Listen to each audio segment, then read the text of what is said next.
The story begins in an old, broken-down house. Inside, a man and his wife are being brutally beaten by a few loan sharks. One of them even pressed a hot iron onto the man's lap. Blood was dripping from his mouth, and he begged, "Please, just give me one more month. I promise I'll return your money." But the leader of the loan sharks, the one holding the iron, smirked and said, "If you've borrowed from others too, then sell your organs. A real man pays his debts." Then he grabbed the man by the throat and was about to burn his face with the iron. He said, "You both should feel a little pain. Only then will you understand the pain of those who never get their money back." But just as he was about to press the iron on the man's face, he noticed the woman. She was trembling, breathing heavily, and doing something on her phone. The leader snatched it from her and growled, "What were you doing? Calling the police? Or texting a ghost?" When he looked at the screen, he froze. She was texting her son. The message read, "Son, don't come home." But she hadn't sent it yet. Her son was already trying to reach her, texting, "Mom, where are you? I can't reach you." The message to warn him was never sent. The leader suddenly lit up with an idea. "What's the point in killing you two? You have a son, right? Let's play with him instead." The couple broke down in tears, begging him not to touch their son. But no one listened. The leader told his men, "Shut them up. No noise. We don't want the kid to be scared." They tied the couple to the wall, and just then, their son came home. He was a high school student.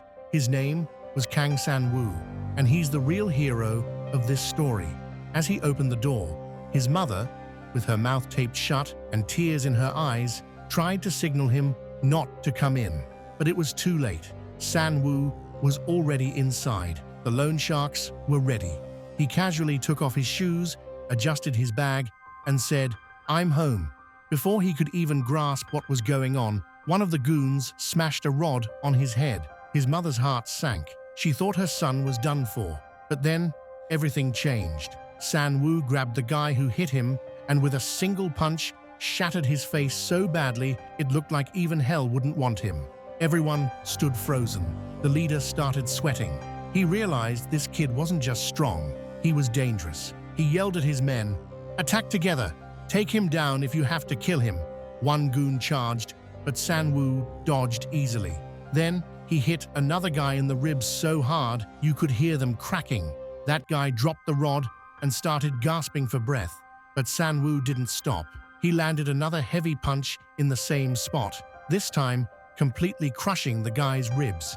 Then he grabbed the first attacker's leg and with a powerful kick, shattered his bones. 3 goons were already down. Then another idiot stepped up, thinking he could take San-woo down with a chair. He actually slammed the chair onto San-woo's head. The impact, 0. San-woo grabbed him and slammed him so hard into the wall, the guy blacked out instantly. The leader stood frozen. He couldn't understand what was happening. Thinking he could scare San-woo by threatening his dad, he turned to look, but it was too late. San-woo had already picked up the hot iron. He grabbed the leader's head and pressed it against the wall. Crack! The leader's neck broke. Not a single goon was left standing. San-woo was breathing heavily now. He walked over to his parents, untied them, and simply said, "If we weren't poor, maybe I wouldn't have had to fight." And with that, he collapsed. A few hours later, multiple ambulances showed up. All the gangsters were rushed to the hospital, crying in pain. Even the doctors were overwhelmed by how bad things were. At the reception desk, a man wearing glasses asked a nurse, "What happened here?" The nurse replied without even looking up, "A high school kid took down an entire gangster crew by himself." The man in glasses was stunned. Right in front of him, the gang leader was being wheeled in on a stretcher, neck braced and face barely recognizable. The boss grabbed a new guy and said, "Find the one who did this to us and kill him." But the underling smirked and said, "No problem, boss. That kid's already here. He's in the same hospital." He added, "Black Bear just went in. So, that kid is as good as gone." The man in glasses flinched the moment he heard the name Black Bear. He quickly turned to the nurse. "That high school boy, what room is he in?" "Room 202, she replied. Without wasting a second, the man sprinted toward the emergency ward, straight for room 202. In his mind, he thought, if that's the same black bear I know from this area, then he's their top fighter. I need to see him in action to understand his real strength. He stopped near the room and peeked through the glass. He didn't go inside. He just wanted to observe, to see what Black Bear was capable of. Inside, San Wu was lying in bed, still connected to a drip, face to face with Black Bear. Black Bear muttered, I thought I'd be called in for a real threat. But this is just some high school kid with a few punches. Then he looked at San Wu and said, don't take it personally. I've got debts to collect too. But you seem interesting. You're not scared of me. He grinned. All right then, let's see what you've got. Black Bear sneered. Let me show you what real fear looks like. But San Wu didn't give him the chance. He launched a lightning-fast jab, but Black Bear was even faster. He slapped San Wu across the face so hard, it was like swatting a mosquito with a fly swatter. San Wu hit the ground, coughing up blood. Outside the room, the man with glasses was impressed. That speed. Insane, he thought. Black Bear had lived up to the hype. Black Bear laughed. Kid, no matter how wild you act, if you charge at me with your eyes wide open like that, I'll drop you every time. But in the very next moment, everyone was stunned. San Wu slowly stood up. He wiped the blood from his mouth and said calmly, you talk too much for someone who's got nothing. That got under Black Bear's skin, but also excited him. This is what he craved, the thrill of facing someone who didn't flinch, didn't fear. Now the man with glasses grew serious. He realized Black Bear really intended to kill San Wu. Just as he was about to rush in to stop it, San Wu dodged Black Bear's first strike and landed a brutal kick straight to his face. The man in glasses was shocked. He never imagined anyone could land a clean hit on Black Bear. But Black Bear caught himself with his hand before falling completely. The man with glasses sighed in relief. Of course, he thought, he's called the physical king of the whole country. No way he'd go down that easy. Black Bear smirked. You think I'd fall from a high schooler's kick? But before he could finish his sentence, bang! San Wu landed a punch right in his face. Black Bear's head slammed into the floor, and he went down. Even the man in glasses couldn't believe what he was seeing. This is impossible, but San Wu wasn't done. He unleashed a flurry of punches, one after another. It looked less like a fight and more like a lesson in pain. Black Bear, desperate, grabbed San Wu around the waist and squeezed hard. San Wu was caught off guard. Black Bear whispered, this move, using it on a high schooler, is shameful. But now it's going to be fun. The man in glasses instantly recognized it, the Bone Crusher, a finishing move. No one had ever escaped it. He thought, I have to stop this fight now. But then he froze. San Wu was still moving. Black Bear couldn't believe it either. His grip wasn't working. The kid wasn't breaking. San Wu, shaking, started to rise with every ounce of strength. Then, bang, he head-butted Black Bear right in the skull. The impact was so brutal, Black Bear let go immediately. He gasped, did this kid get metal implants in his skull or something? But San Wu didn't stop. He landed headbutt after headbutt until bones cracked, teeth shattered, and Black Bear's face turned to pulp.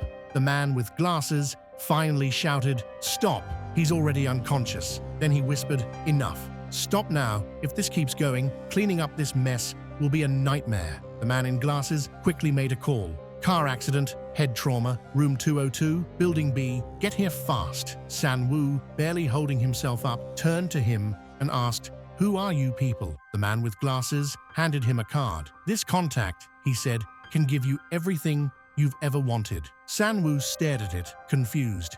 You're part of his team? Glasses guy chuckled. No, I was thinking of joining your team. Just then, masked men entered the room. Their job, pick up Black Bear and wipe the scene clean.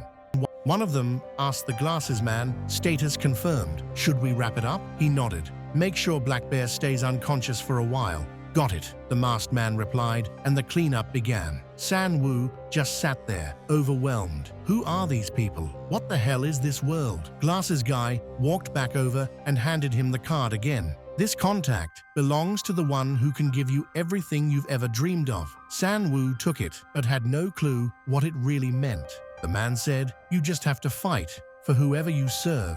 but San-woo clenched the card in his fist and said coldly, "Get lost." He tossed the card straight into the trash and added, "I don't need to fight to make money. I don't know what scam this is, but I'm not interested." Then he walked out of the room. The man with glasses didn't follow him, but thought to himself, people change. So do their decisions. In the hospital bathroom, San-woo splashed cold water on his face. He muttered to himself, "Damn, no matter how messed up my life is, I could have at least kept Mum's wish to never fight again." Just then, his father walked in. "What are you doing here? And where are you going in that condition?" San-woo snapped, "You tell me, who's responsible for this condition? You, the boxing champion. How did you end up drowning in debt? You had offers, you had a future. Or are you going to say that your stupid champion pride was worth more than Mum's life?" His father stayed silent. He had no answers. He just turned to leave and said quietly, "Don't go anywhere. Stay in the hospital."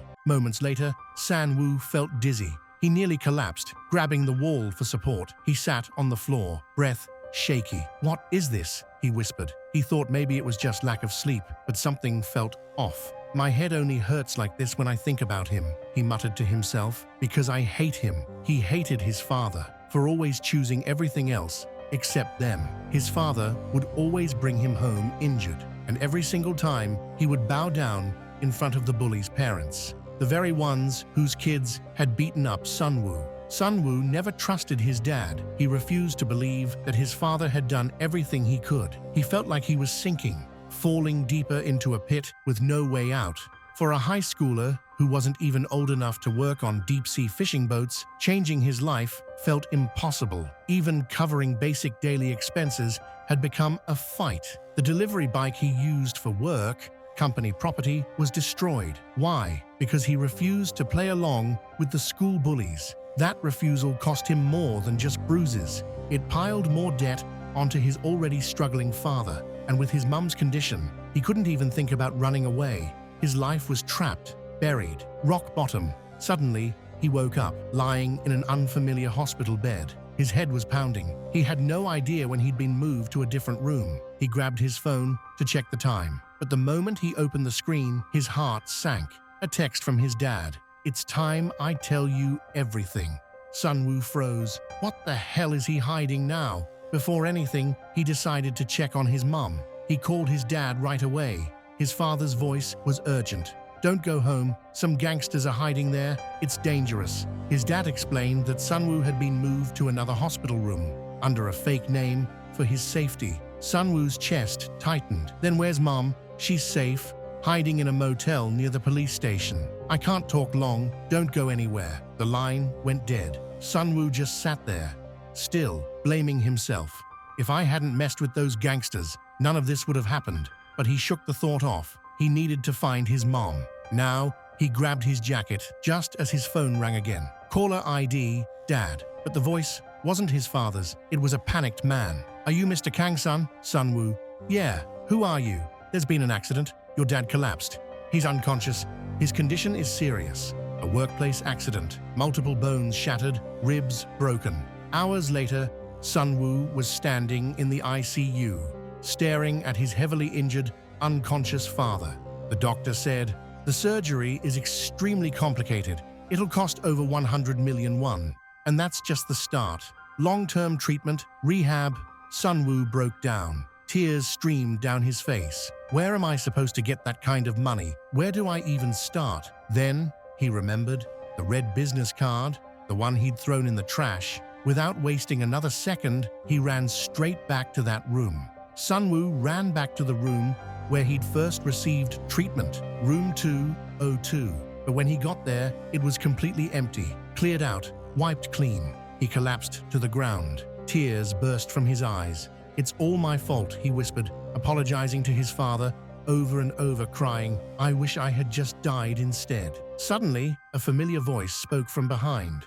"Are you looking for the red business card?" It was the man with the glasses. He asked, "So, have you changed your mind?" Sun-woo wiped his face and asked, "How much money can you offer?" The man adjusted his glasses and replied calmly, "At least 10 billion won if you win. Even if you don't win, but gain popularity, you can still make a fortune." Then he asked, So, are you interested in working with us? Next scene, inside a sleek office, the man with the glasses, now revealed as Kim, hands Sunwoo a contract. Take your time, read it carefully, sign only when you're ready. Sunwoo looked through the papers. One phrase stood out, fighting ward. Curious, he asked, "What's this?" Kim explained, "A secret underground fighting tournament, where fighters enhanced by dangerous hospital-grade doping drugs battle it out. These drugs turn people into monsters." Sunwoo was shocked. "You're telling me you guys dope people up?" He immediately refused. "I'm not doing something like that."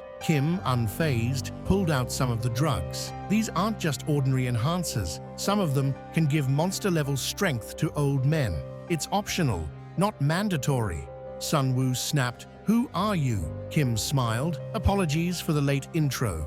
I'm Kim Minho, a scout for a very important person in the fighting ward." Sunwoo had no clue who this important person was, but Kim said, "Forget about identities for now. What matters is no one has ever won the tournament without doping." Still, Sunwoo stood firm. "I won't do it." "Fine." Kim shrugged. "Let's drop the topic. You'll understand once you're in the arena." Kim broke down the system. "If you reach the top 20, you get to choose a sponsor. Pick the right one, and you can ride that all the way to victory." Sunwoo, frustrated, said, "Okay, I get it. Just give me the money. That's all I care about." Kim calmly replied, "Here's the problem with your request. Payment only happens through the tournament." Sunwoo exploded. "Are you kidding me? If there's no guarantee of money, why the hell should I do this?" Kim replied smoothly, "Because you need money for your dad's surgery and to keep your parents safe." "Am I wrong?" Sunwoo was stunned. How do you know all this?" Kim gave no answer, just said, "You fight for our boss. We'll handle the surgery, the safety, the debt. You just fight." Just then, Sunwoo's phone rang. It was his mom. "Is it true?" she asked. "You already paid our hospital bills and sent bodyguards too?" Sunwoo's eyes widened. "Wait, I did." Kim leaned in and said quietly, "Relax. We've already set up a safe house for your parents." Then added, "Honestly, we have no other option but you." Sunwoo quickly told his mom on the call, "Yeah, Mom, I sent them. Just do as they say. I'll be there soon." He hung up, turned to Kim, eyes sharp. "Why is the prize so high?" Kim replied, "That's just the base prize. With betting, it can go even higher. One winner earned 15 billion won." Sunwoo was stunned. "That's insane." "Possible, yes," Kim said, "but there's a downside. 90% of participants either die or end up disabled. Only 10% come out okay. So many die and nobody finds out." Kim nodded. "That's why it's a secret. Once you sign, we declare your official death. That's the beauty of the hospital system. We can fake anything. Illness, accidents, overdoses." Sunwoo asked, "And what if I report all of this?" Kim's expression turned cold. "You think it's hard to make you look like a junkie? Who would believe a crazy kid talking about a tournament that doesn't officially exist? By the time you even try, you'll already be officially dead." A sly smile crept onto his face. He turned to Sunwoo and said, "So, what will it be? Do you want to sign now or take a few days to decide?" Most people take their time, but Sunwoo's eyes were different now. No hesitation. "I don't need a day. I've already decided. Just make sure you keep your promise." Kim smiled wider, the smile of someone who knew he'd won. Suddenly, Sunwoo felt a sharp sting in his neck. A nurse had appeared behind him and injected him with something. He jerked back, confused. "What the hell are you doing?" Kim looked straight into his eyes. "Relax, Sunwoo. It's just anesthesia to take you to the arena. And remember, your parents' surgery, safety, all of it depends on one thing: you staying in the tournament. So make sure you win and solve all your fucking problems." The most interesting part for me was when Sunwoo decided to sign the contract without any hesitation, and just then, he was injected from behind by a nurse. That moment was a major turning point. A regular guy, just trying to save his parents, suddenly steps into a monster-filled underground world. And then Kim says, "Remember, your parents' safety only lasts as long as you're in the tournament." Chilling. Now, if you have just like that, Sunwoo lost consciousness. Moments later, his senses slowly began to return. His mind was blank. For a moment, he thought he might be dead. Nothing around him made sense. Not the place, not the people, not even the bed he was being wheeled on. "Where am I?" Sun Wu asked, mustering the courage. The man pushing the stretcher replied coldly, "Stay quiet. You'll find out soon enough." A chill ran down Sun Wu's spine. Meanwhile, at the headquarters of the Hosen Group, Vice Chief Yan Wu sat in his office. From now on, we'll refer to him as Vice Chief Yan Wu. Kim had just arrived and briefed him about Sun Wu. Yan Wu responded skeptically, "Are you serious? You want to use a high school student as our representative fighter, even if he defeated Black Bear? This is ridiculous." Kim calmly adjusted his glasses and replied, "Of course, Vice President. It might sound laughable, but that's exactly the point. The more ridiculous it seems, the better." He continued explaining that their ultimate goal was to lure in Vice President Hyungnam, a die-hard fan of the fighting ward. If he underestimates us, he'll take the bait. Now intrigued, Yan Wu asked, "Are you saying this one kid could beat our humanine?"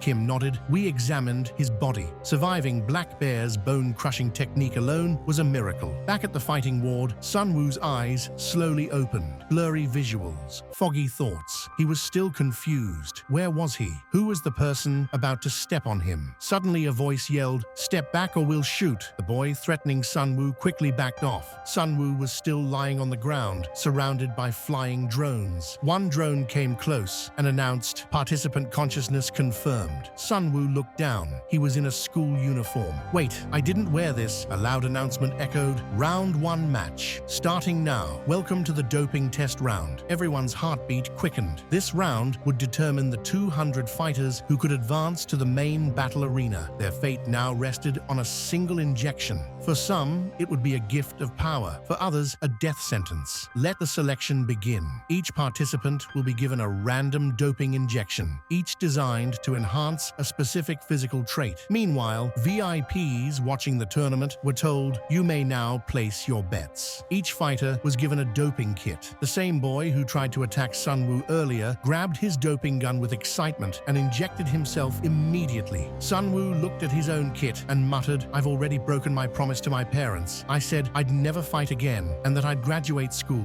But there's one promise I still refuse to break: no drugs, ever." But then reality hit Sun Wu hard. Right in front of him, the boy who had just taken the doping injection began coughing up blood, his body trembling violently. And then, all of a sudden, his body started to transform. Sun Wu's eyes widened in shock. "What the hell?" The boy, who had been skinny just moments ago, now leapt forward with lightning speed, aiming a stomp directly at Sun Wu's face. But Sun Wu instinctively dodged, ducking just in time. The boy slammed into the wall behind, shattering it on impact. Concrete chunks flew everywhere. The sheer force broke the wall apart. Sun Wu thought to himself, he was just a skinny guy a second ago. Where did those muscles come from? A drone announced in its robotic voice, "Fighter has successfully enhanced strength attribute." The boy, now grinning with excitement, shouted, "I hit the jackpot with power doping. If I could go outside now, I'd destroy everyone who ever called me a weak loser." He stepped forward and in an instant appeared right in front of Sun Wu. "Now, how should I kill this little bug to make it fun?" But before he could act, Sun Wu punched him in the face. It wasn't even a heavy punch, just a quick test. The boy stumbled backward, momentarily caught off guard. Now furious, the boy mistook it as an insult, just like my so-called friends, mocking me. But Sun Wu wasn't listening to his rant. He was analyzing. That punch was just to test the boy's reaction speed. Looks like his reflexes haven't been enhanced, Sun Wu thought. If I can close the distance slowly and create an opening. But the boy suddenly charged full speed, headbutting like a wild animal. Sun Wu instantly realized, I can't face this monster head-on. He tried to adjust his position mid-air for a counterattack, but the boy landed a brutal punch right to his chest. Blood flew out. Before Sun Wu could even recover, the boy grabbed his legs, lifted him up, and slammed him into the ground with all his strength. "I don't need to watch your moves," the boy snarled. "Brute strength is all I need." Sun Wu was helpless. These injuries, they could kill any ordinary person. But Sun Wu had one thing: bone power. The boy, laughing like a maniac, said, "Crushing you feels amazing. Let's see how much pressure a human body can take." He jumped high into the air, yelling, "Bring everyone who used to look down on me, because now I'm King Bang." He came crashing down, landing squarely on Sun Wu's chest. With a creepy grin, Then he whispered, "The best part of crushing someone is the sound of ribs breaking." When Sunwoo had survived the black bear's bone-crushing attack, they examined his body, and what they found was unbelievable. Sunwoo's bone density was 10 times higher than that of a normal human. That meant his bones weren't like ordinary human bones. Normal attacks had little to no effect on him. Back to the fight. As the boy was stomping on Sunwoo suddenly grabbed his leg and skillfully broke free from his grip. The boy tried to catch Sunwoo's leg again, but Sunwoo quickly changed his leg position and got away. The boy was shocked. How was Sunwoo still holding on without any doping? But he didn't give up. He thought maybe Sunwoo's body hadn't yet fully absorbed the impact of the earlier hits. Meanwhile, Sunwoo was analyzing him carefully. This monster's starting to slow down. Looks like he hasn't enhanced his stamina. Until he can catch me, I should just keep targeting his face. Forget power. For now, it's all about speed. Sunwoo moved toward him. The boy was thrilled. Finally, the target was walking right into his trap. He raised his hand for a fatal strike, but whoosh! Sunwoo dodged the attack and bang! A sharp left jab to the face. The boy reacted with a left-handed counter, but again, Sunwoo dodged and hit him with a fierce right jab. The boy stumbled, losing his balance for a moment. Sunwoo didn't give him time to breathe. He launched a flurry of jabs, one after another, overwhelming the boy until he started to black out. Sunwoo saw the golden opportunity. He decided one final heavy blow could end the fight. But just as he went in for the finishing punch, the boy grabbed his arms, smirking strangely, and said, "Finally got you. You were so excited that you didn't even realize I let you hit me on purpose." But Sunwoo calmly replied, "And you think I let you grab me by accident?" Then he asked, "You know why kangaroos grab their opponent's arms before a powerful strike?" Bang! Sunwoo executed a crazy acrobatic move, swinging his leg up into the boy's face with brutal force. The boy crashed straight to the ground. He couldn't even process what had happened. His body wouldn't move. He screamed in frustration. "Damn it! Why is my body acting like this? How can I be losing to someone who hasn't even doped?" Then he looked up at the doping gun, desperate. Maybe one dose wasn't enough. He reached for it, but Sunwoo saw it happening. "Number that dose is meant for me. I have to stop him." But before Sunwoo could get there, the boy had already injected himself. The drone immediately announced, "Stamina doping successfully applied." And in that moment, the boy speared Sunwoo mid-air, slamming into him so hard that Sunwoo began coughing up blood. But it didn't stop there. The boy, enraged, grabbed Sunwoo in the air and smashed him to the ground with full force. A drone flew in to check if Sunwoo was still alive, but the boy shoved it away because for him, the fight was far from over. He grabbed Sunwoo by the neck and growled, "There's one thing I've always wanted to do. This is the real feeling. These pests, they deserve to have their breath crushed out to feel the real pain." Just when it seemed like Sunwoo was about to give up,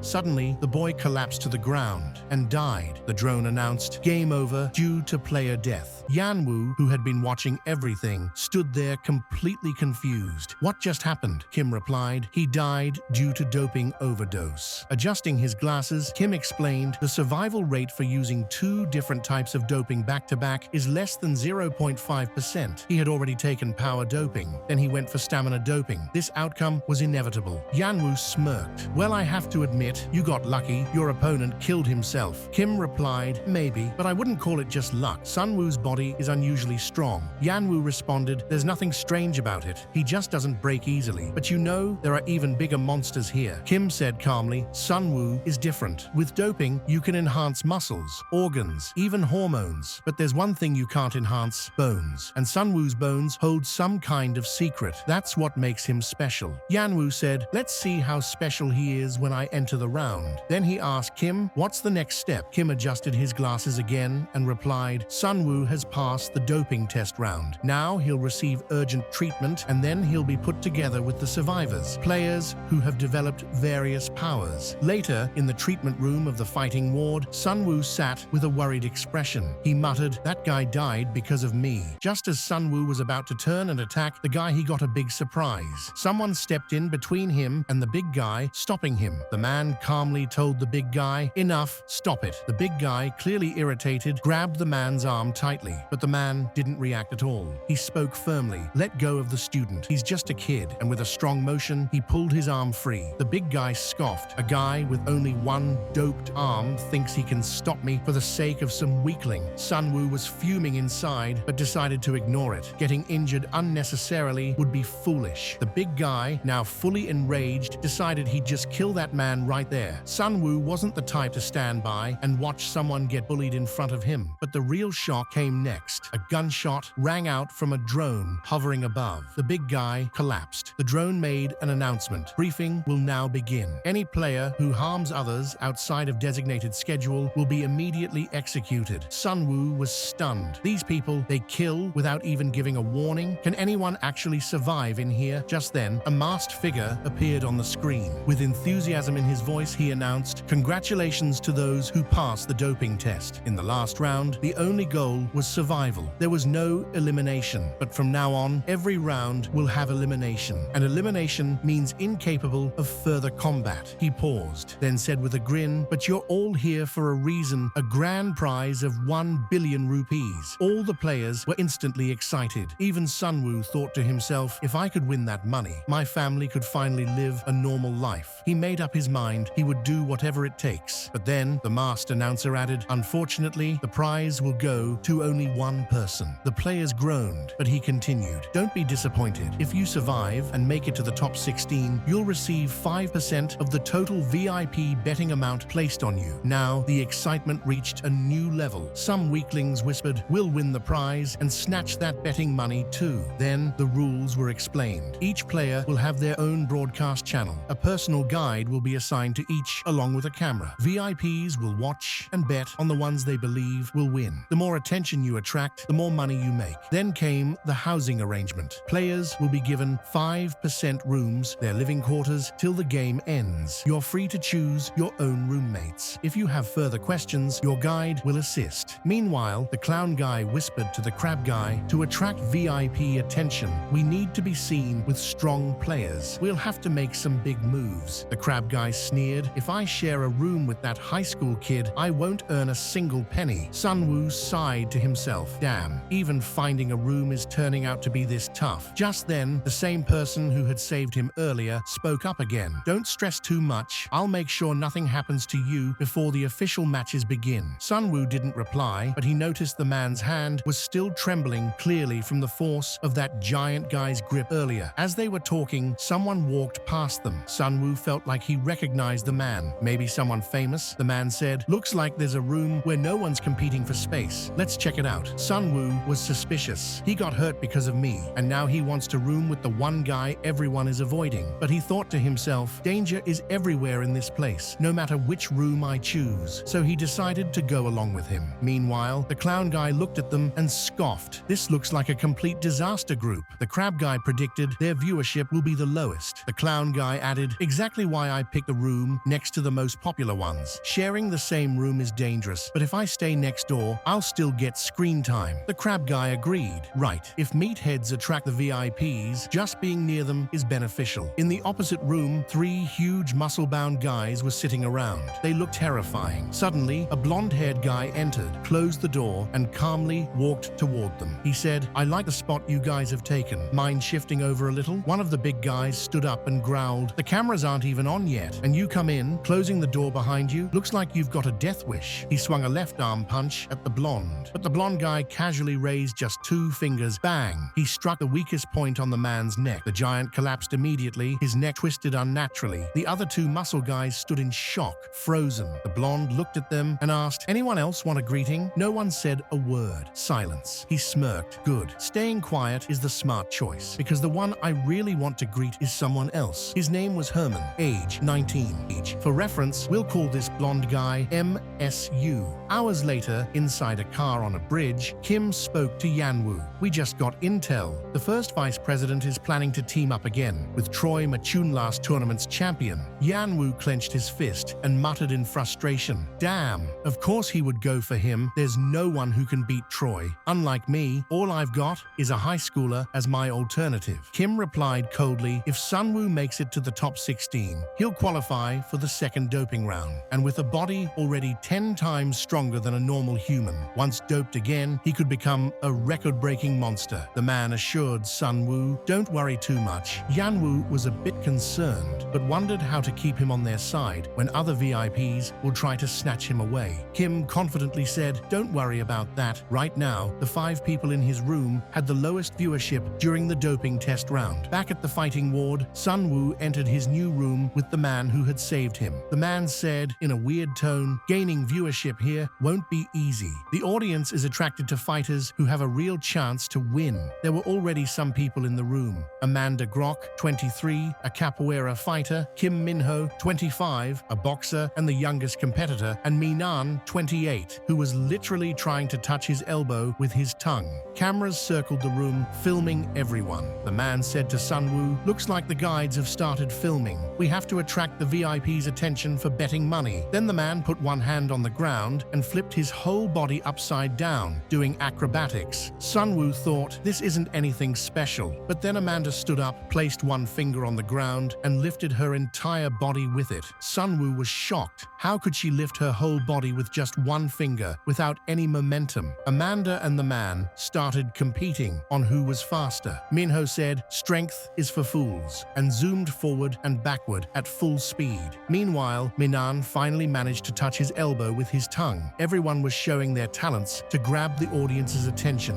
and betting money. Sun Woo was confused, thinking, "What is this? It looks amazing, but I feel like an idiot watching this." Suddenly, an announcement appeared on the screen. The tournament bracket for all 124 players was complete. Everyone was shocked to see who their first opponent would be. Sun Woo's opponent was Kai. The scene shifted to the Hosen group, where Yan Wu asked Kim if Kai was really that dangerous. Kim explained Kai has never lost a fight in his life. He fights in Lever Burmese martial art, similar to Muay Thai, but more brutal. There are no gloves and headbutts are allowed. Yan Wu, confused, asked, "What's leave?" Kim said, "In leave, forehead strikes to the opponent's face are allowed, which can be fatal. That's why this technique is mostly banned. The most dangerous part is that attacks to the back of the head and spine are allowed, which are strictly forbidden in other martial arts. That's why Kai has the most real combat experience compared to all other participants." Even after his professional career ended, Kai didn't stop fighting.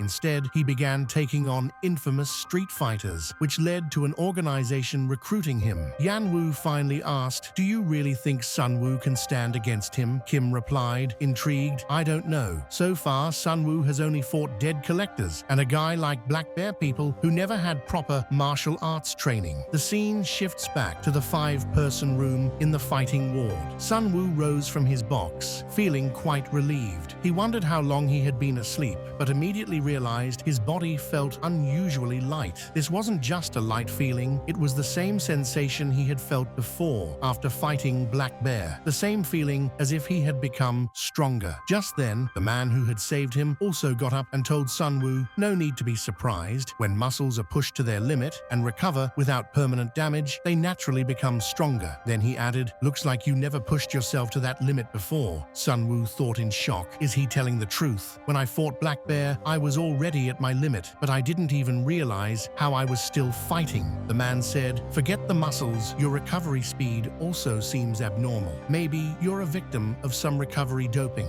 Sun Woo looked at him seriously and asked, "I've been curious about one thing since last night. Why did you risk yourself to save me? Why get injured?" The man's face paled slightly. "You remind me of my son. If I had been a better father, he wouldn't have gotten involved with loan sharks. I'm here to pay off his debts." There was guilt in his eyes, but when I saw you alone, it just reminded me of my son, the one I neglected, the one I ruined. So I couldn't just stand silently. Sun Woo said seriously, "Don't waste your time on me. Just stay alive and take care of your real son. If you die, all this will be for nothing." The man was moved by Sun Woo's words but said, "I don't care. I will always help you." Suddenly, Minan shouted angrily, "Damn it, I'm the guy who can touch his elbow with his tongue, so why am I not in the main arena?" The man told Sun Woo, "I heard the matches with the highest viewership go to the main arena. Everyone else fights in the doping arena." But the twist was, being in the main arena meant facing the tournament's most popular monsters. Sun Woo saw it as an opportunity. Perfect. This way, all the VIP's attention would be on our room at once. The man was shocked. "Are you crazy?" Suddenly, Minan appeared right in front of Sun Woo's face. Sun Woo literally trembled in fear. Minan said, "The main arena isn't just to attract viewers. That's where the solar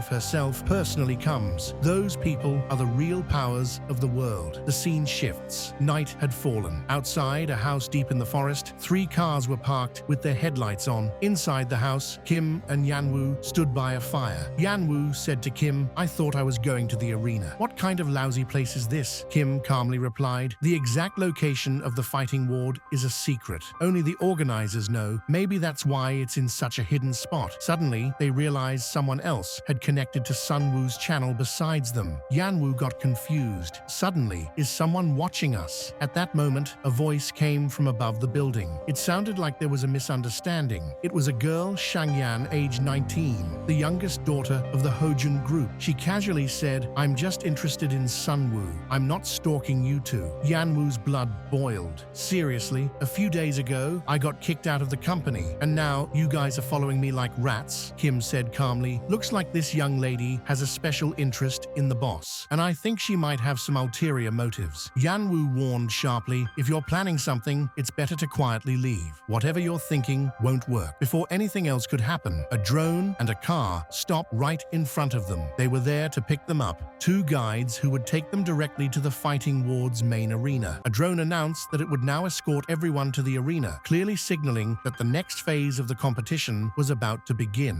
Just then, a mysterious voice instructed a girl to remove the blindfold from her eyes. As soon as she did, she found herself in a large, luxurious room connected to a viewing window. At first, she couldn't understand what the people inside the room were doing, but when she looked outside, she saw a massive arena where intense fights were taking place. A bold bodyguard approached her and said, "What you're seeing below is the main arena. The owner of this arena is seated in one of the 16 VIP rooms." The girl smiled slightly and replied, "So, we've finally arrived at my brother's playground." Kim was present in the room as well. He briefed everyone, "As soon as the current match ends, Sunwoo will enter the competition. His fight is up next." At that very moment, in the arena below, a small boy defeated an opponent 10 times his size. Watching this, Kim muttered, "That kid is a monster." He turned to the manager and revealed, "That boy is Hansu. He's the same age as Sunwoo." The manager was stunned. Another high schooler in the arena. Kim checked his tablet and added, "Technically, Hanmin dropped out of school,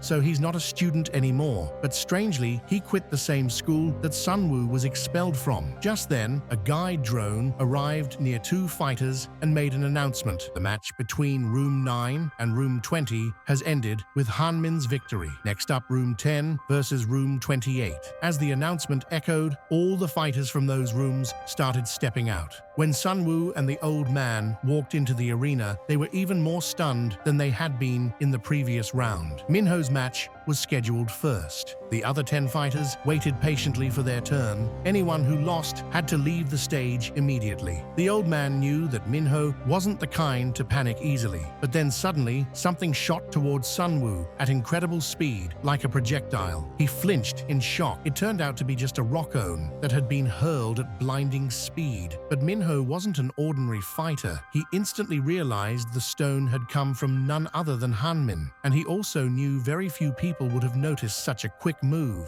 Yet Minho wasn't just anyone. Just then, Naman walked up casually and asked Minho, "Are all your high school teammates this arrogant?" Minho looked confused and responded, "I'm not really sure about their nature." But suddenly, Naman's mood shifted. He erupted in anger, declaring, "There's no way what you just said is true." The moment Minho sensed the bloodlust coming off Naman, he instinctively dropped into a defensive stance. Meanwhile, Sunwoo and the old man stood by, unsure what had triggered Naman's sudden rage. "Why is he behaving like that?" Amanda explained to the old man. "Minho's senses are so heightened that he can detect even the tiniest shift in his opponent's intent." When he opened his eyes and saw Han walking away, he was shocked. He couldn't understand how his instincts got so overwhelmed that he momentarily thought he was under attack. But Minho was sure a moment earlier Han genuinely was about to attack him with deadly intent, and then changed his mind at the very last second. Before anyone else could pick up on the moment, Minho was called into the ring by his actual opponent. The scene shifted to a grand hotel,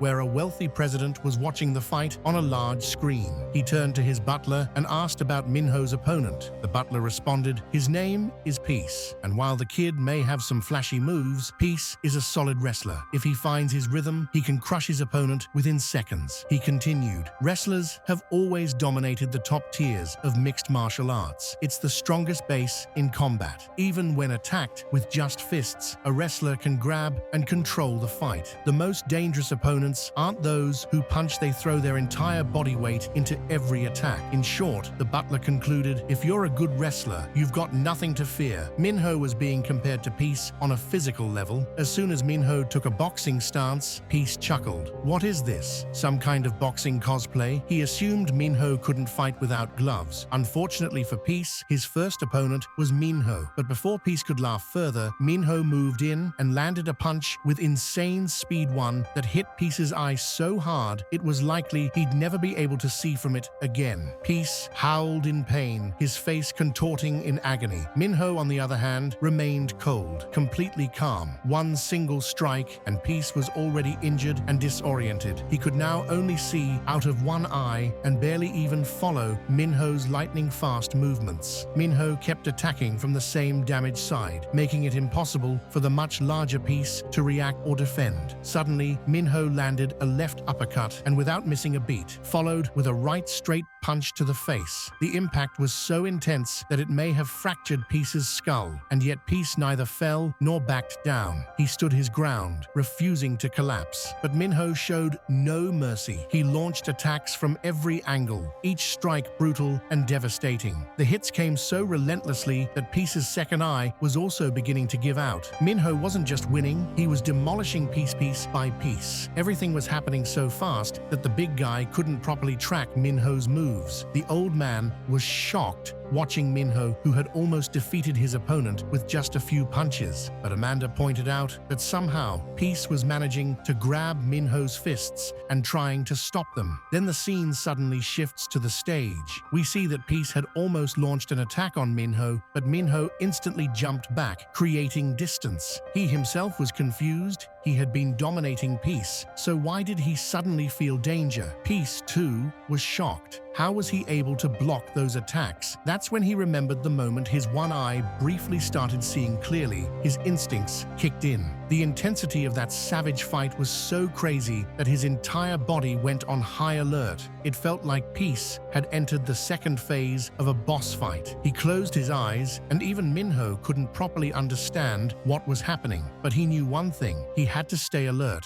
because the odds weren't entirely in his favor anymore. Peace, with closed eyes, suddenly caught Minho's punch. Everyone in the hotel president's VIP room watching the fight was shocked. Minho felt a sudden sense of danger. He knew that if he didn't move left, he would definitely die. Somehow he dodged Peace's next attack and thought he was safe. But then a jointed hand came toward Minho, grabbed him, and slammed him into the ground. Before he could even hit the floor, Peace had already caught him mid-air and performed a reverse body slam. The old man was stunned by the outcome, while the president looked pleased, though he still didn't understand how Peace became even more powerful after losing an eye. The butler explained maybe it was the effect of that injection. When he lost his vision, his other senses became sharper. The scene rewinds a bit. Minho was being brutally beaten. Peace smiled like a devil, thanking Minho for damaging one of his eyes, because that was what helped him fully awaken his new powers. But suddenly, Minho punched again. He refused to give up. The punch was so powerful that Peace was thrown several meters away. Then we find out Minho had burst Peace's other eye, like a balloon. The hotel president went into deep shock. He thought all his money had gone down the drain. The old man hoped Minho might still be okay, even after all those attacks. He didn't truly know what had happened, but he was just glad that things turned out this way. Meanwhile, the butler told the president president something even more shocking. When Minho landed that final punch, he was unconscious. The president was shaken to the core. He had clearly seen Minho raise his fist in victory, but Amanda knew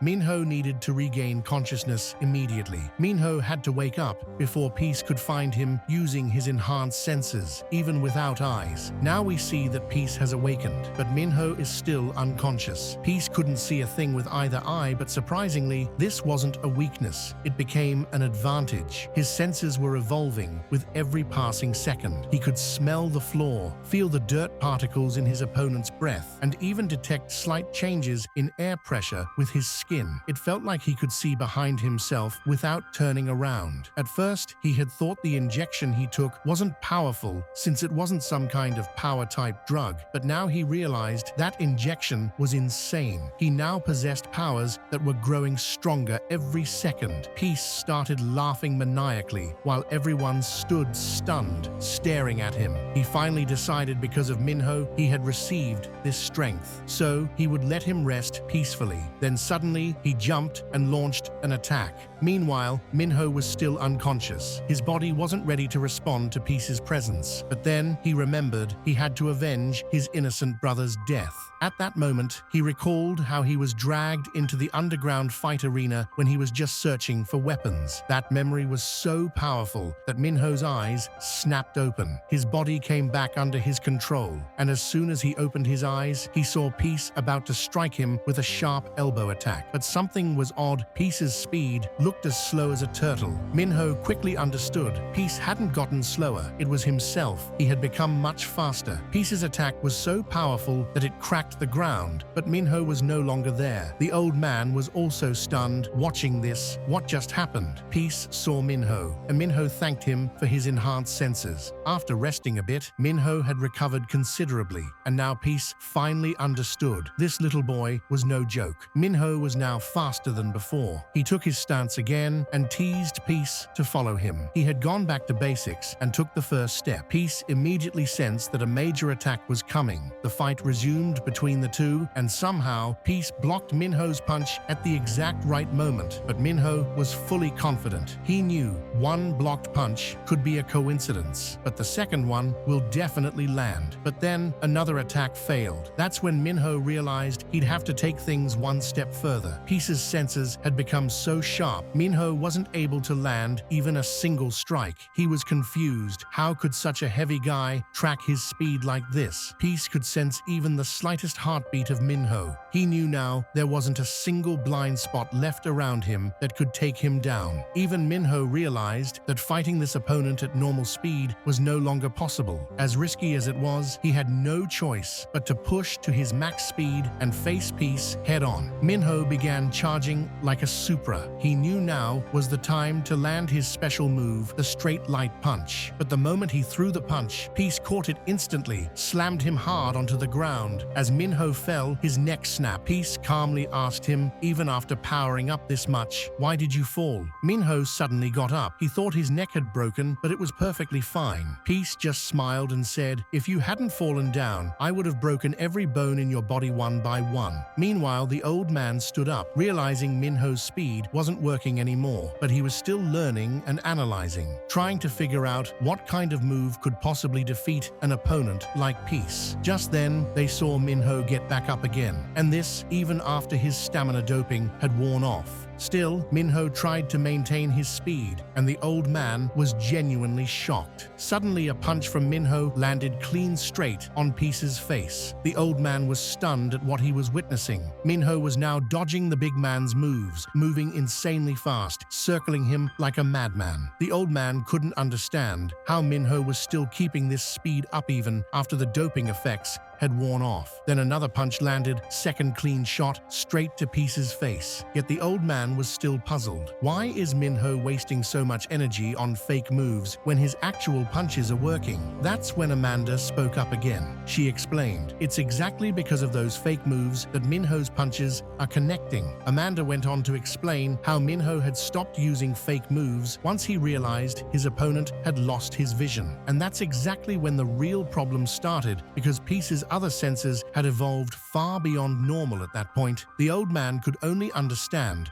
about 50% of what Amanda was saying, but she didn't stop. She continued. Minho is now cheating Peace's enhanced senses. If Peace sees a single, simple attack, he can read it easily. But if multiple attacks come from different directions, it becomes almost impossible to block them all, especially if the person doesn't yet have enough experience with these new senses. Now, Minho had become Peace's biggest puzzle. It had turned into a purely confusing battlefield. And yet, even with such little time to analyze and predict, Amanda had a shocking realization. Minho was even more dangerous than she had previously thought. The camera focuses on Peace's face, still wearing that confident expression, as if silently telling the world he hasn't lost yet. But in a sudden twist, Minho is grabbed and slammed to the ground with bone-crushing force. Everyone watching is stunned until, in the blink of an eye, Minho vanishes into thin air, like dust scattered in the wind. He reappears directly in front of Peace, completely unharmed, staring straight into his eyes. Sanwoo watches in disbelief as Peace suddenly collapses to the floor, confused and shaken as if he'd just punched thin air. Amanda steps forward to explain Minho's repeated strikes to Peace's head caused his enhanced brain to shake, weakening his sensory perception. In his confusion, Peace only imagined he had grabbed Minho, when in reality, he hadn't even come close. Sanwoo is left stunned, asking himself whether Minho is even stronger than him.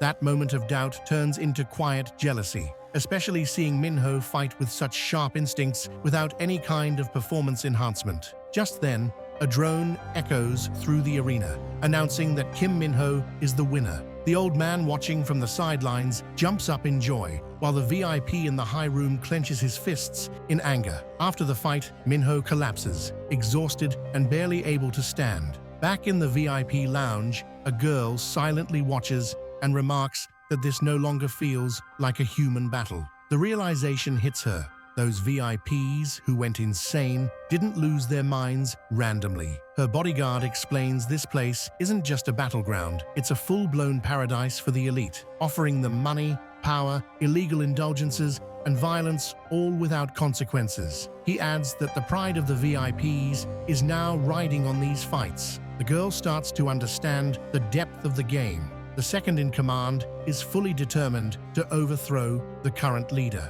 Her guard tells her that their chosen fighter was not only highly skilled, but had deep combat knowledge. She admits this isn't just a competition anymore, it's a full-on war, and the real strength will only be revealed in the rounds ahead. Meanwhile, in the control center, a staff member informs the director that all 16 VIPs have arrived. The director smiles, hopeful that this time they'll achieve a meaningful breakthrough. Another report follows. Sensory doping awakening has entered its second stage, and this time, side effects are down by 20%. However, the regeneration they were aiming for still hasn't manifested, yet the staff refuses to accept failure, stating that the peak effects are only just beginning. For the first time, the doping has shown a new result, one that might offer clues to unlocking regeneration. The director asks when the skin enhancement effect will show, and the reply is simple: during the next match, in the main arena where Kai will be fighting. At the same time,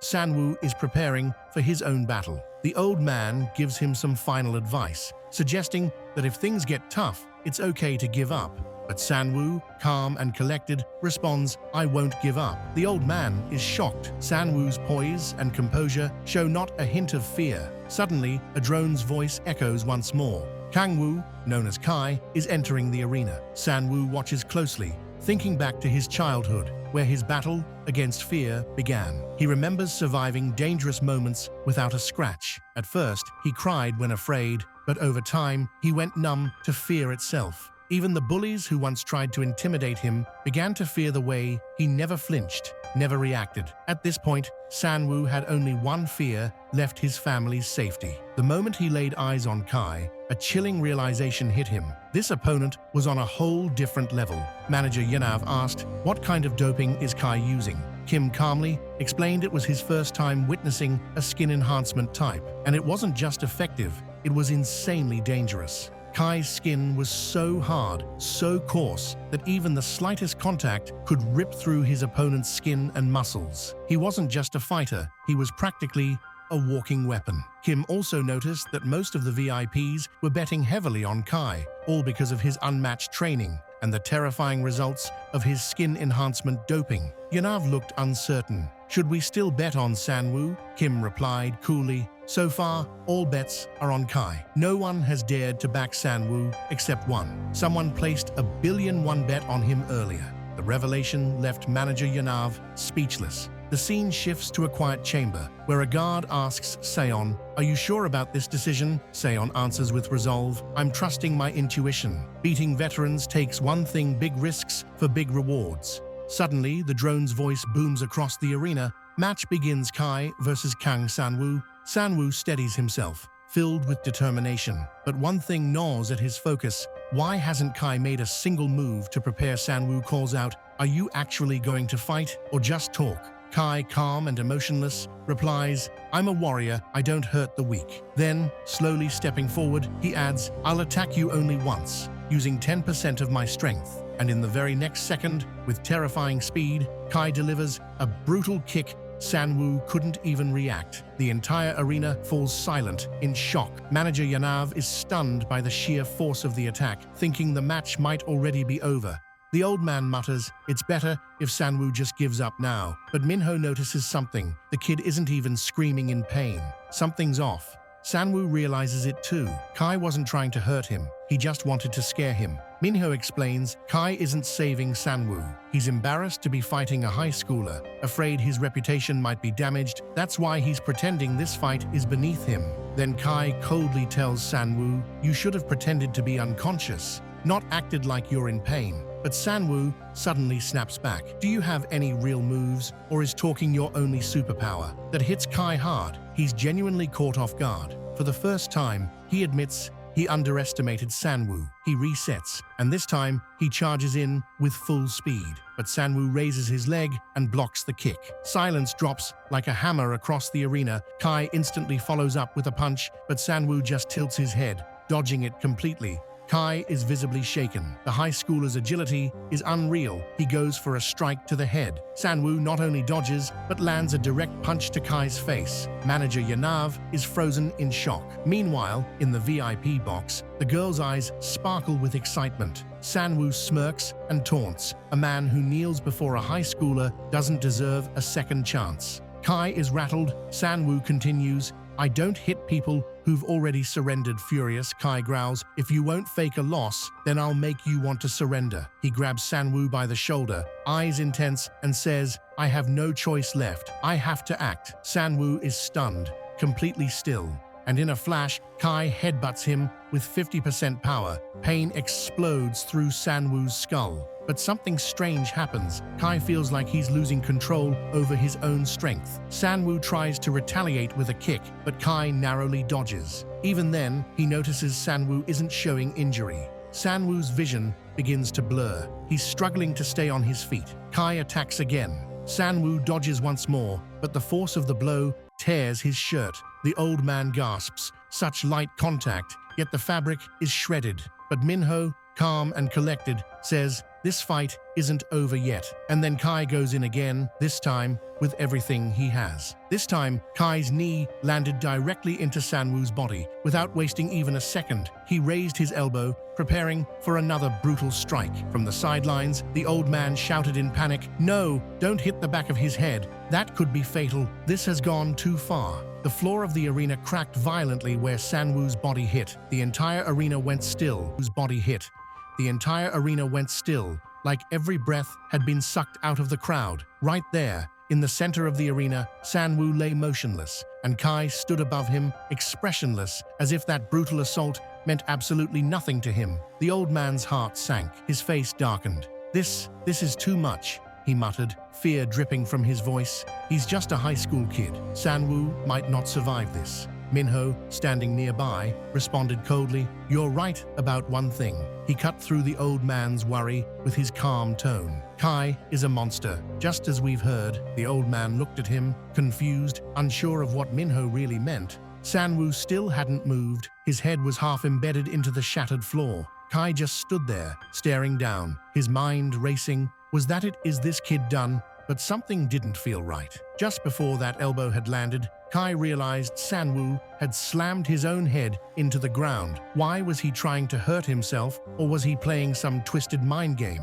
Suddenly, a voice came from the ground, weak but sharp. I was just trying to avoid a direct hit to my occipital lobe. It was Sanwoo. His voice was faint but clear. Call it fear or fast thinking, but that was my best option in that moment. Kai's eyes widened. Sanwoo was moving, struggling but rising, still not willing to give up. Sanwoo looked straight at Kai, breath heavy, and said, "Even if your skull is made of steel, if that elbow had connected cleanly, the damage could have been real." Kai stood in disbelief. How is he even getting up? Is this some kind of doping effect? But he remembered Sanwoo didn't use enhancements. It was his previous opponent who overdosed and died. Then what's driving this kid? The old man stood stunned. How is he still standing? He mumbled in disbelief. Even Minho, usually calm and composed, raised an eyebrow. A flicker of surprise broke through his stoic face. He quickly covered it. "It's fine. Don't worry about it," he said flatly. But inside, even he was beginning to doubt Sanwoo's strong shore.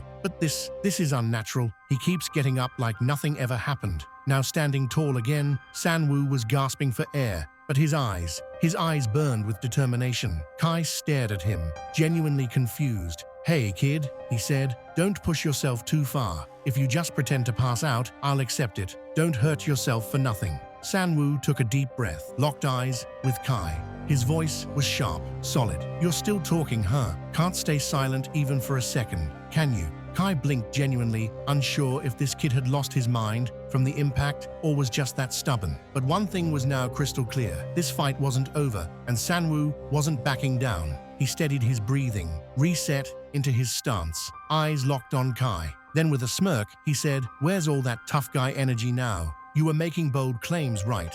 Well, guess what? I can keep doing this all day." His line dripped with raw confidence, his spirit still unbroken. Kai, calm and cold, replied, "You can say whatever you want, but when you know you can't win, what's the point in fighting? Why waste time and energy?" Then, with a mocking smirk, he stretched his arms out wide, fully exposing his chest. "Let's make this interesting. Come at me with full force. I won't defend." Sanwoo paused for a moment. A flicker of confusion crossed his face, but then something shifted. A new, unshakable sharpness entered his eyes. "So that's what this is all about, huh? You've been ignoring me all this time because you thought I was weak. Fine. But now you're so overconfident, you're mocking me to my face." Kai's expression remained stone cold. He said flatly, "I'm the strongest, and I've walked through hell to prove it. I've fought in underground rings, I've claimed championship titles, but not one opponent has ever truly satisfied my hunger for battle. So I had to move on, search for more." He continued, "When your only goal is to become the ultimate warrior, you take the biggest risks. I joined a gang where people killed for cash. Later, that erased enemies without hesitation. I crushed everyone in my path. I'm the ultimate survivor, the strongest." But Sanwoo didn't back down. His spirit was still intact, solid, and unbroken. He snapped back, "You think you've seen everything? Well, this is different. Now the real fight begins." Without wasting another second, Sanwoo charged at Kai with full speed. His fist clenched tight with all the strength he could summon. Strength? Kai just smirked. His arms were still wide open. No guard, no defense. "Come on," he said mockingly. "It won't matter." And then bam. Sanwoo's fist landed straight into Kai's gut. The impact sent a shockwave through the arena. The ground shook. Gasps echoed from the stunned crowd. Everyone watched in disbelief. Why would Kai let himself get hit? And what does this mean for the outcome of the fight? But Kai didn't move, not even a step back. He stood firm, completely unfazed. Still looking down at Sanwoo, he said, "Told you it's useless. A mere high schooler doesn't have the power to hurt me." But then, something strange happened. Kai's eyes flickered, a faint flicker of confusion touched his expression. And then that feeling, a feeling he hadn't felt in a very, very long time. It was as if something inside him cracked, like a shard of glass, shattering from the inside. Before Kai could even process the blow, Sanwoo launched a swift kick straight toward his head. But this time, Kai didn't make the same mistake twice. He blocked it effortlessly, his face now twisted with pure rage. "How dare you!" Kai roared, his voice dripping with fury. He countered with a vicious punch, so powerful it could have shattered stone. Sanwoo felt the brutal force behind it. He tried to dodge, but the speed was insane. Even though Kai's elbow only grazed his chest, it was enough. A deep, bloody cut tore open. Pain seared through Sanwoo's body, but he didn't flinch, didn't even show it on his face. The arena was now electric. Every spectator was on edge. The tide of battle had shifted. Both fighters now understood this wasn't just a fight anymore. This was about to become a brutal war. Sanwoo's face tensed. He realized he hadn't dodged Kai's last hit cleanly, so he quickly created distance. Suddenly silence. A cold, unnatural silence hung over the arena. They stared at each other. Neither moved. Then Kai broke the tension. "You're not bad," he said in a cold, measured voice. "You've had your chances. Got anything else to show me?" Sanwoo's voice was low but confident. "Yeah." A slow, confident smile spread across his face, one that caught Kai slightly off guard. Sanwoo tugged at his torn shirt. "Remember what you said earlier?" Then he ripped it open. The crowd gasped. What they saw wasn't just muscle. It was proof of struggle, of pain, of years of pushing past limits. Especially one old man in the crowd glasses slipping down his nose. He never imagined a high schooler could have a physique like that. The atmosphere shifted. Sanwoo looked Kai in the eyes, his voice calm, steady. "I'm guessing I don't get any more free shots, do I, Kai?" His eyes narrowed. He gave a slight nod. "You are strong, I'll give you that. But you are still far from beating me." It wasn't just a compliment. It was a warning. And then, without warning, boom. A blue glow exploded around Kai. Energy pulsed from his body like a shockwave. His aura was now terrifying. "I am at 100% now," he announced. His form became monstrous. The pressure in the arena thickened. Sanwoo could feel it pressing down on him, but that confident smile, it never left his face. His eyes remained steady. He was ready to face Kai's full strength. Off to the side, the old man in glasses was stunned. "Why is he still smiling?" he muttered in disbelief. Amanda, eyes locked on the battle, whispered softly, "Now it's getting fun." Her anticipation grew. And the old man shook his head. "Interesting, but this is going to be a slaughter. Kai's using everything he's got. This will be a massacre," Amanda replied calmly. "A fight isn't won with power alone. It's sear when your opponent finally recognizes you." Especially when your opponent is someone like Kai. That's when the real fight begins. The old man frowned. "What's the use of recognition if you're still going to lose?" Amanda's voice softened slightly. "This fight, it's about more than winning. I felt it too, when people underestimate you.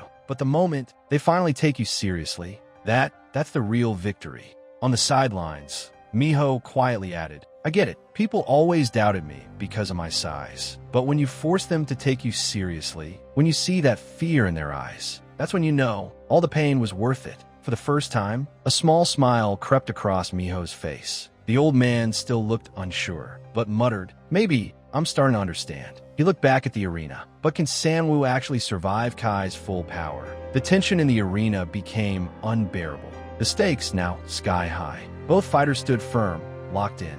The question lingered. Could Sanwoo endure the full wrath of a man who had never lost? When he went all out, Sanwoo's confident smile only grew wider. His energy surged again as he spoke. "I'll go first." And with that, he charged at Kai at full speed, fist blazing with pure determination. But Kai didn't even flinch. He effortlessly blocked Sanwoo's punch with one hand. And in Sanwoo's mind, one thought screamed, "What is this guy made of?" It felt like punching a concrete wall. Kai countered with a powerful strike from his other arm. Sanwoo managed to block it. Barely. Even then, the force sent him crashing to the ground. The entire floor of the arena trembled. Despite defending, the impact was so brutal that Sanwoo gasped for breath, his body already buckling. Under Kai's overwhelming strength was starting to give in, but Kai didn't stop. His eyes locked on Sanwoo's shaky stance. He moved in with lethal precision to finish it. A devastating knee strike ripped through the air, shattering part of the arena floor. Sanwoo rolled away just in time, barely escaping the direct hit. But even then, a deep gash tore across his back. The crowd stood frozen in disbelief. Even a near miss had caused this much damage. Minho, watching closely from the sidelines, murmured quietly. He dodged, but not clean. The fresh cut bleeding down Sanwoo's back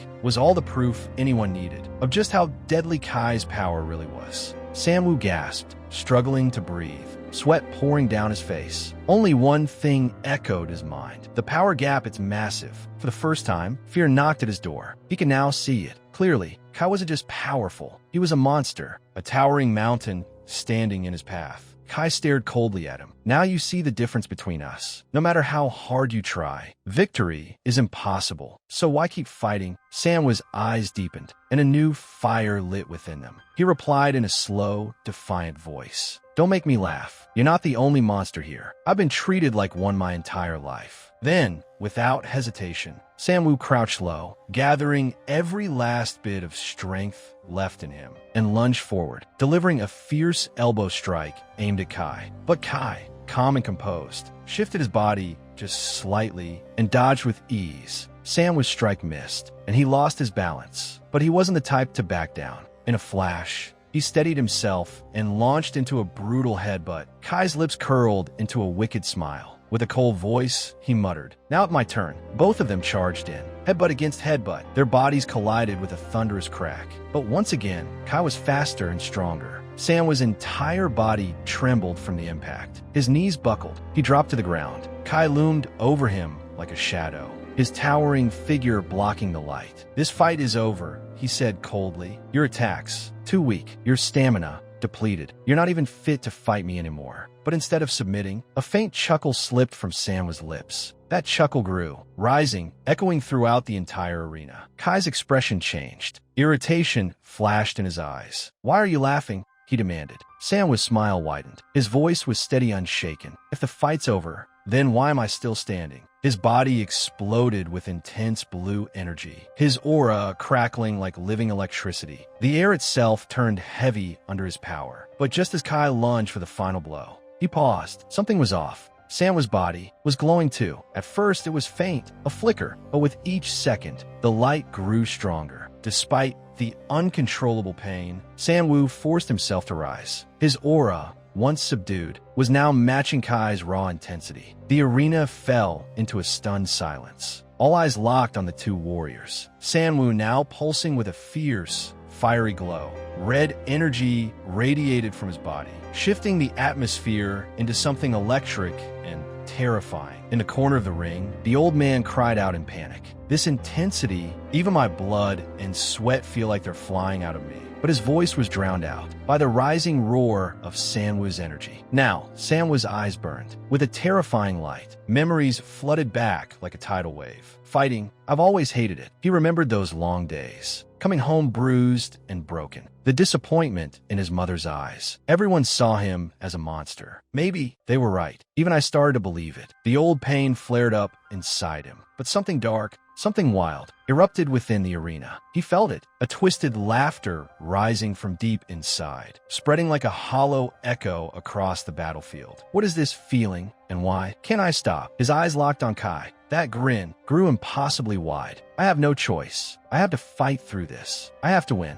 And in that moment, as Manhwa's wild aura ignited, Kai moved. In a flash of lightning speed, he launched a devastating kick, aimed straight for Manhwa's head. But now, something had changed. Manhwa's instincts exploded to life. In a move that defied reality, he twisted his body midair like a coiled spring and flipped over Kai's attack. Still midair, Manhwa reached out and grabbed Kai's face. Kai's skull shook from the impact. His thoughts couldn't even finish before Manhwa smashed him with a brutal headbutt right to the face. The arena echoed with a bone-cracking sound. Kai stumbled back, his mind going blank. How did he suddenly get so strong? But Manhwa didn't stop. Riding the momentum, he flipped midair, a perfect somersault, and landed with both feet, slamming straight into Kai's back. Boom! The impact sent Kai crashing into the arena wall. Cracks splintered through the concrete. The audience gasped in unison, every face frozen in pure shock. Kai groaned, trying to get up. His chest heaved. Even breathing became a struggle. How is he moving like this? Panic crept into Kai's mind. But before he could think, bam, a furious punch slammed into his face. Like lightning, crashing him back against the wall. He didn't even have time to react. Grinding his teeth, Kai finally caught Manhwa's next punch. His grip locked tight on the wrist. Got him, he thought. But then, he looked into Manhwa's eyes and froze. Inside them burned a cold fire. And on Manhwa's lips, a chilling grin had formed. With a sharp twist, Manhwa broke free, pulling Kai off balance and dragging him directly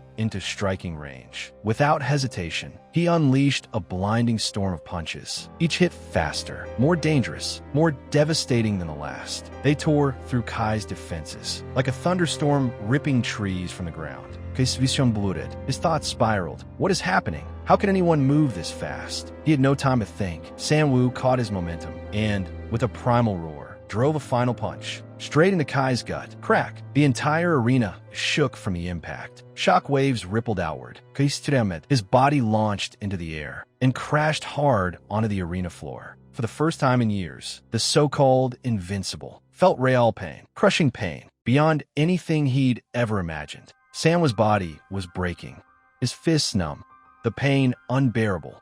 His thoughts began to blur. It feels like my mind's slipping. I can't hold on much longer. Across from him, Kai was in disbelief. This kid, how much pain can he take? He's absorbing everything, without even flinching. For the first time, doubt crept into Kai's mind, but it vanished just as quickly when he felt something strange, a sensation he hadn't felt in years. What is this? He looked at his own fist, eyes wide. My strength. His punches were weakening. His body was screaming at him to stop. No more. No more delays. No more holding back. Kai locked his eyes on Sanwa's exhausted frame. This ends now. Then, he saw it. The perfect opening. There it is.